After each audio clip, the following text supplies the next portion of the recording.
2020 to order. We're going to ignore the Pledge of Allegiance tonight. Roll call, please. President Jones. Present. Vice President Williams. Commissioner Dara. Present. Commissioner Richard. Present. Commissioner Haluka. Present. Solicitor Stone. Here. Solicitor Stone, would you read into the record what we read into the record for the legislative meeting in April? Sure. regard to the meeting format. Sure. And since that time, I just want to add that the legislature has now passed Act 15.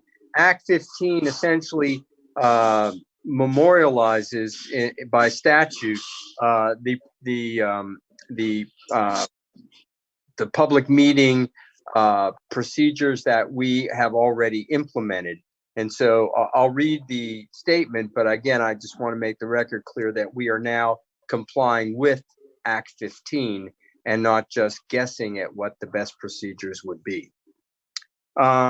Due to the COVID-19 pandemic and the PA emergency management restrictions imposed by the governor, the regularly scheduled and advertised public meetings of Aleppo Township have been modified as follows. The meetings now take place as scheduled on the third Monday of each month at 7 p.m. The workshop meetings take place 1 week in advance.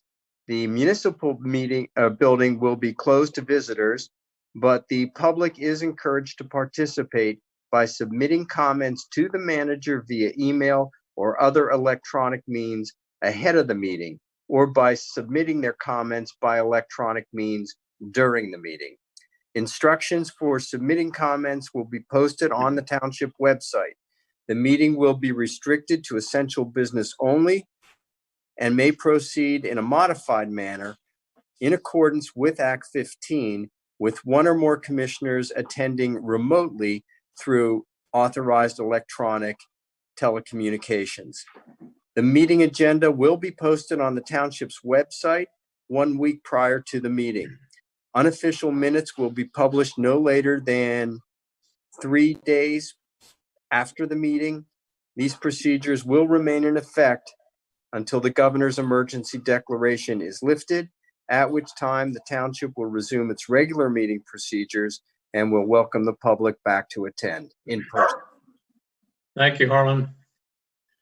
And would you provide an update on the zoning ordinance for the parking overlay? Yes, the Planning Commission met last week on May 6th and reviewed the latest draft of the parking overlay for the C2 commercial district, and they voted to recommend approval to the board. So what will happen next is next week, you'll have a motion on your agenda to authorize the advertising of that ordinance, and you'll hear a small summary about it, and then that will start the clock for the advertising, which would then I'll have some notification that I have to do, a couple weeks of advertising with a right now estimated adoption date of June 15th at the June meeting. The thought was that we would be hopeful that we could have an in-person meeting at that point, because we do need a court reporter for any kind of zoning ordinance adoption hearings. So we were hopeful that we would be able to do that in person rather than via Zoom, but if we have to do it via Zoom, we'll figure it out. I'm sure. Gwen, I just want to point out to you that I've worked recently with a court reporter who does court reporting Zoom. And so there are court reporters out there, and I can get you the name of one who will transcribe via Zoom. Okay, that would be great. And Gwen, would you give a little discussion about how we would involve the residents that were most concerned about the parking? That's one of the ways we would like to have it in person, so we can have a limited number of residents, of course, with the social distancing requirements. Somebody mentioned today that if the weather's nice, we could have the meeting outside. So that's something as well, that we could just have a parking lot meeting and put chairs out there if the weather's good. So that's an option. We could also get the same kind of comment, current live during the meetings or before the meetings. So we would be able to work, we would want public comment on this, so we will find ways to let the public chime in. And we will keep them advised through the gentleman on the planning commission. He can certainly talk to the neighbors that he has worked with. Sure. Any questions about that issue? I move that we approve the An minutes from update on the, the, I'm sorry, I move that we approve the minutes from the April legislative meeting. you mean that issue that I forgot? Yeah, Is there a second? Second. All in favor? aye, Aye. Aye. Thanks, Dan. you're welcome. The oil and gas amendment, an update, Quinn, please. This is the one that was advertised for adoption last month, but then last month the board made a motion to move it to next week, May 18th, for possible adoption.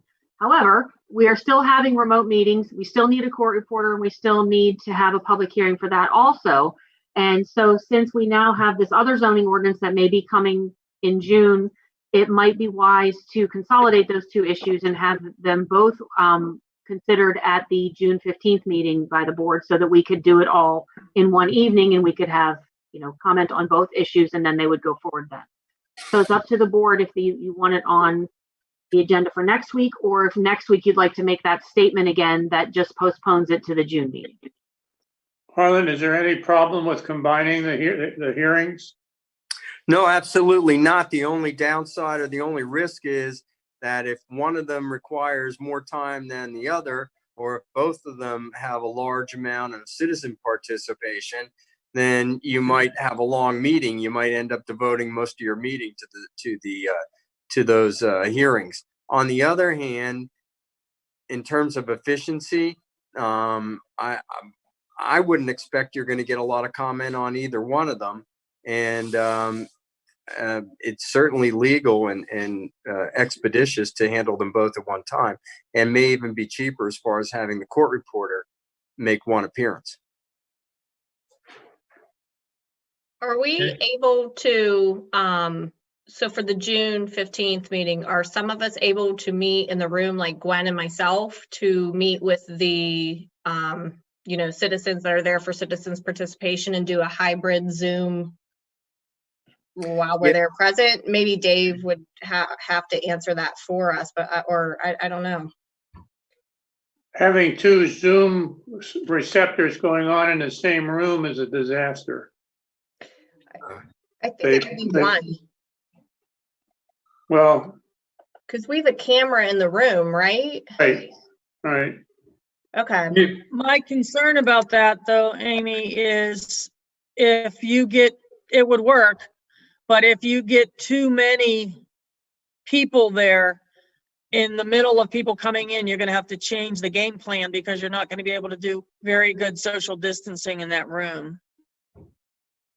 Well, Harlan, aren't we permitted to restrict the number of people in the building? Yes, you can. You can restrict, especially now for safety reasons. I think you can, and you only need to let in as many as you can that you can accommodate for safety reasons. But that's true generally to maintain order. Whoops, sorry, I'm just trying to reposition myself here. Just had to move. Yeah. But there's no reason, legally, there's no reason why you can't have some in the room and some participating remotely. It happens all the time.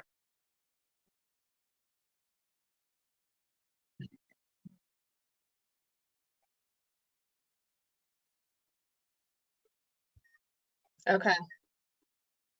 That's what I thought. I mean, because Thank you, that might be a way too, because they could enter in, say what they need to say, and even exit out the other door.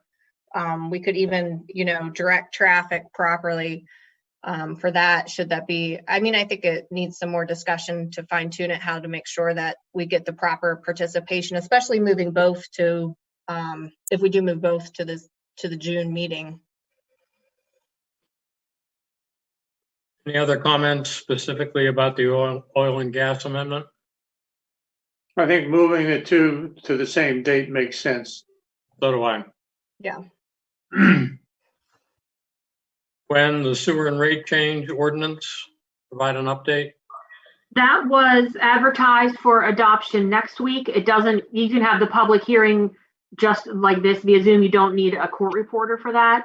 So that will be a motion on your agenda for next week to adopt the sewer rate change ordinance. And it just is a reflection of what the authority has adopted. We're just backing up the authority's action already.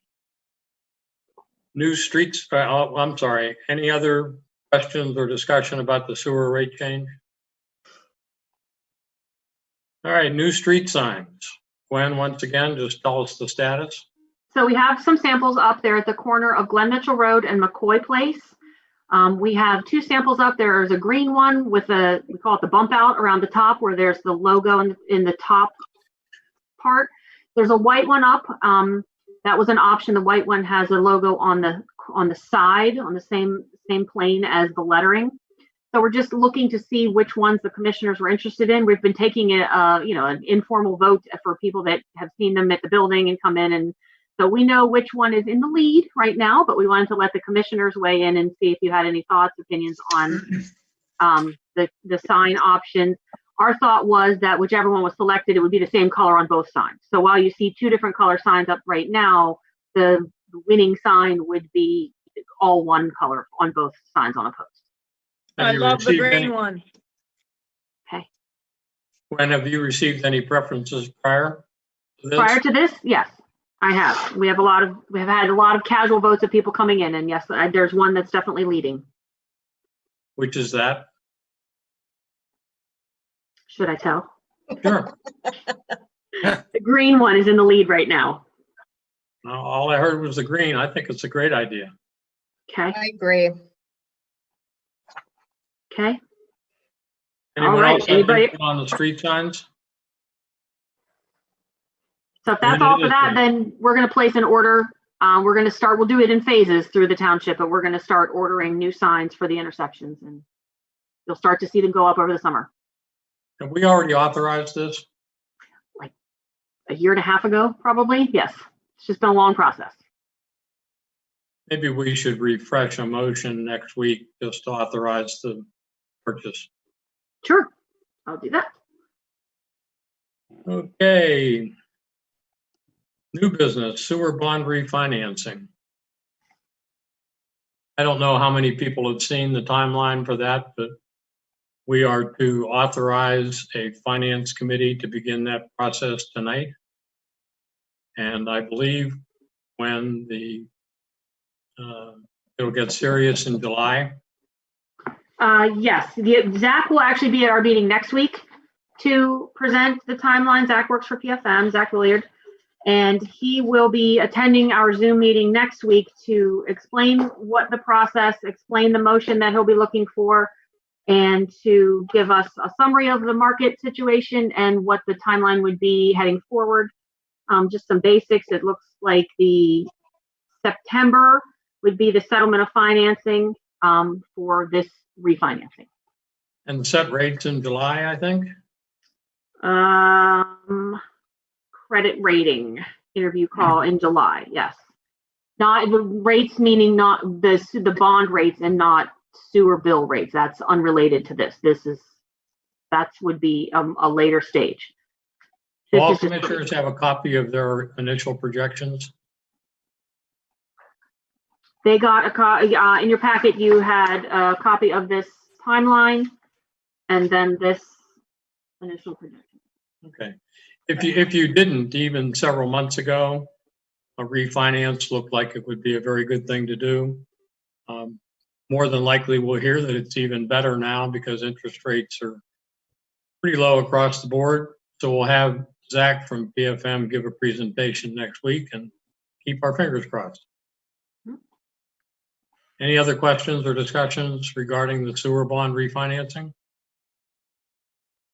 All right, and Commissioner Haluka, prior to your report, could you make some comment on your projections for how we might hold meetings in June, or would you prefer not to? No, I can. I know what people are talking about. It does not look like we will be able to go over 10 into June. And that's probably a 7 out of 10 vote right now, that we'll be able to do meetings of up to 10 beginning in June, but it's definitely not in concrete. Worst case scenario will be Zoom for another month. Best case scenario, we'll have to limit our visitors to 4 in addition to us, or 3 in addition to us if everyone is here. So I don't know if it would be beneficial to limit it to that small number of people that are able to come, or just remain Zoom and, allow people to attend. So if we had, That's kind of where we are. if we had 5 Aleppo folk in the room, we could allow 5 members, residents in the room perhaps, and Yes, but that will depend on us being able to go green by okay, June 1st as a county. we can talk about that as the time gets closer. Would you have anything to say tonight about the coronavirus issue in general? Well, I mean, for us as a group, we have to remember that even if we are in the room, if we are not able to guarantee social distancing, we would be in masks. So I'm not sure how that would work out. In general, it looks like we've plateaued and we're on the way down. However, there's a lot more exposure in the next couple of weeks that's about to happen, and that is already happening. And remember, there's a 14-day, and now there's talk that in some recurrences, it's actually 21 days that can kind of harbor what's going on. And so those numbers from what's going on now, we're not even going to know until the 3rd week of May.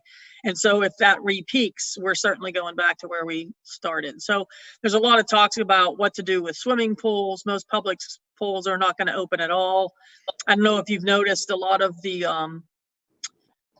beach towns, etc., are canceling activities. I noticed Myrtle Beach canceled major activities through October. So there aren't very many people believing that we're going to have at least large groups together throughout the summer. Okay, well, keep up the good work, Judy, and I think we're all happy to have you on board. Yeah, the Masonic remains negative.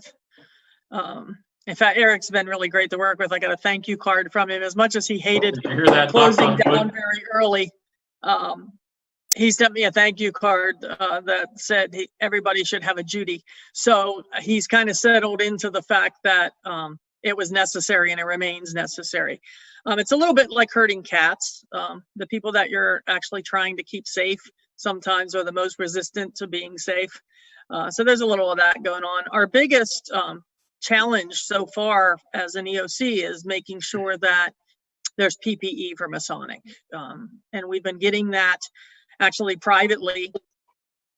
But Amy actually got a heads up from Jonathan from Amazon that they may in fact have significant PPE to donate, which is very timely, by the way. I was just about to go out and try to get us some more. I delivered 500 masks 3 days ago, but that doesn't last very long at all when you're talking about a skilled nursing facility. So I was just about to go out and try to purchase more and get more for him. So if Jonathan comes through, that will certainly be welcomed.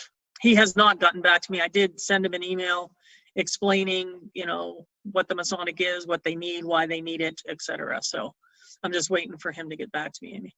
Yeah, I think his shifts vary greatly. Other than it that, we're seems. status quo.